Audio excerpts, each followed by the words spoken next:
ಓಂ ಶ್ರೀ ಗುರು ರಾಘವೇಂದ್ರಾಯ ನಮಃ. ನಮಸ್ಕಾರ ಭಕ್ತಾದಿಗಳೇ. ಕಲಿಯುಗದ ಕಾಮಧೇನು ಸಶರೀರ ಬೃಂದಾವನಸ್ಥರಾದ ಶ್ರೀ ರಾಘವೇಂದ್ರ ಸ್ವಾಮಿಗಳ ಪುಣ್ಯಕ್ಷೇತ್ರ ಮಂತ್ರಾಲಯದ ಈ ತಿಂಗಳ ವಿಶೇಷ ಮಾಹಿತಿಗೆ ನಿಮಗೆಲ್ಲರಿಗೂ ಆದರದ ಸ್ವಾಗತ.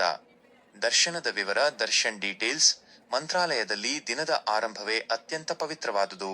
ಪ್ರತಿದಿನ ಮುಂಜಾನೆ ಸರಿಯಾಗಿ 4 ಗಂಟೆಗೆ ಮಠದ ಬಾಗಿಲು ತೆರೆಯುತ್ತದೆ. ಈ ಬ್ರಾಹ್ಮಿ ಮುಹೂರ್ತದಲ್ಲಿ ರಾಯರ ದರ್ಶನ ಪಡೆಯುವುದೇ ಒಂದು ಭಾಗ್ಯ. ಇನ್ನು ಮಧ್ಯಾಹ್ನ 2 ಗಂಟೆಯವರೆಗೆ ಭಕ್ತರಿಗೆ ನಿರಂತರವಾಗಿ ದರ್ಶನಕ್ಕೆ ಅವಕಾಶವಿರುತ್ತದೆ. ಆನಂತರ ಮಧ್ಯಾಹ್ನ 2 ರಿಂದ ಸಂಜೆ 4 ರವರೆಗೆ ವಿರಾಮವಿದ್ದು, ಮತ್ತೆ ಸಂಜೆ 4 ರಿಂದ ರಾತ್ರಿ 9 ರವರೆಗೆ ನೀವು ರಾಯರ ದರ್ಶನವನ್ನು ಪಡೆಯಬಹುದು. ಸೇವೆ ಮತ್ತು ಅನ್ನದಾನ.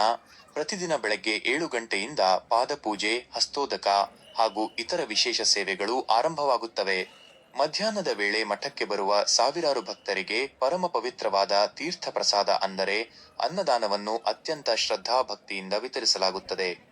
ಪರಿಸರ ಮತ್ತು ಪ್ರೇಕ್ಷಣೀಯ ಸ್ಥಳಗಳು. ಸಂಜೆಯಾಗುತ್ತಿದ್ದಂತೆ ಇಡೀ ಮಠದ ಆವರಣ ದೀಪಾಲಂಕಾರದಿಂದ ಕಂಗೊಳಿಸುತ್ತದೆ. ಇಲ್ಲಿನ ಗ್ಯಾಲರಿಯಲ್ಲಿ ರಾಯರ ಜೀವನ ಚರಿತ್ರೆಯನ್ನು ಸಾರುವ ಸುಂದರ ಚಿತ್ರಪಟಗಳನ್ನು ನೀವು ನೋಡಬಹುದು.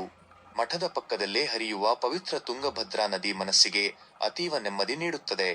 ಇಲ್ಲಿಗೆ ಬರುವ ಭಕ್ತರು ಹತ್ತಿರದಲ್ಲೇ ಇರುವ ಪಂಚಮುಖಿ ಆಂಜನೇಯ ಕ್ಷೇತ್ರ ಮತ್ತು ಬಿಚ್ಚಾಲಿ ಅಪ್ಪಣ್ಣಾಚಾರ್ಯರ ಸನ್ನಿಧಿಗೂ ಭೇಟಿ ನೀಡಲು ಮರೆಯಬೇಡಿ. ವಿಶೇಷ ಸುದ್ದಿ. ನಮ್ಮೆಲ್ಲರಿಗೂ ಹೆಮ್ಮೆಯ ವಿಷಯವೆಂದರೆ ಮಂತ್ರಾಲಯ ಮಠದ ಪೀಠಾಧಿಪತಿಗಳಾದ ಪರಮಪೂಜ್ಯ ಶ್ರೀ ಸುಬುಧೇಂದ್ರ ತೀರ್ಥ ಶ್ರೀಪಾದಂಗಳವರಿಗೆ ಅವರ ಅಪಾರ ಸಮಾಜ ಸೇವೆಗಾಗಿ ಇತ್ತೀಚೆಗೆ ಗೌರವ ಡಾಕ್ಟರೇಟ್ ಪದವಿ ನೀಡಿ ಗೌರವಿಸಲಾಗಿದೆ. ಆ ರಾಯರ ಕೃಪೆ ಸದಾ ನಿಮ್ಮೆಲ್ಲರ ಮೇಲಿರಲಿ. ಶ್ರೀ ರಾಘವೇಂದ್ರಾಯ ನಮಃ.